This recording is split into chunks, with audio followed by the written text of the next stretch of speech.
Okay, so let's talk about one time when I actually put this into practice. I was thinking about how can I model this behavior of make something terrible, right? I can't do it with music. That ship sailed a long time ago. I mean, I think I still make pretty awful music sometimes, but I'm in it. I'm doing it. It's been a habit for decades, right?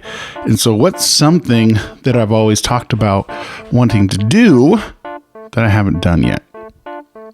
I always wanted to write a book, right? Everybody says that, and myself included. So every day after breakfast, I started writing. So this is one part of the building habit thing, right? Is scheduling. For some people, they need to schedule 1 hour and you either sit there and you either do nothing or write or whatever the thing is. For me, the scheduling thing didn't really work, and I have found that do it before or after something. With a lot of students, we do this thing called verse journaling, where you just write like 4 lines in verse that rhyme every day about whatever. And for younger students, it's usually like in the evening before video games, right? Or for working adults, it might be, if they're working from home, it might be like after breakfast before they start working. So that's what I did every day after breakfast. I just wrote something. I just wrote stream of consciousness about whatever. And eventually, after a few days, what I would do is start with a title, just a title that just would pop in my head, and then just write something related to that title. That's kind of how I make podcasts now. And so I just write for like 20 minutes, and they're just these little things. I post them on the socials and everything, and people like them for some reason, and people find them helpful. It's just me being helpish. And then I thought, as I was going through it, it really became a habit. It was happening every day. I had a page or two every day. And so I started looking at minimums. What's the minimum amount of pages that I can put out into a book? How can I just make a book happen that I can hold into my hands?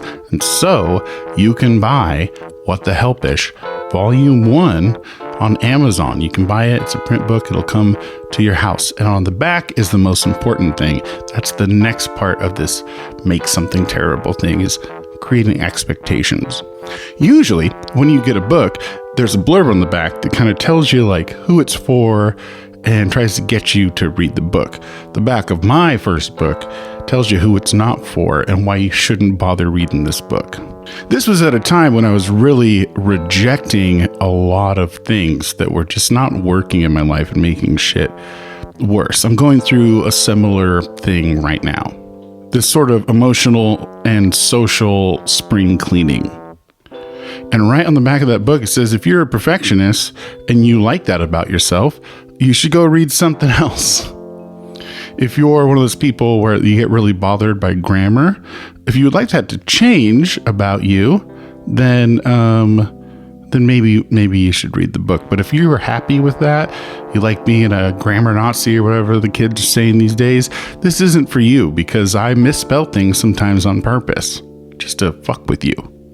I'm a big fan and follower of this guy, Seth Godin, and there's 2 parts of this thing that he says about how you build culture. One is people like us do things like this. That's really helped me. But then the other part is shun non-believers.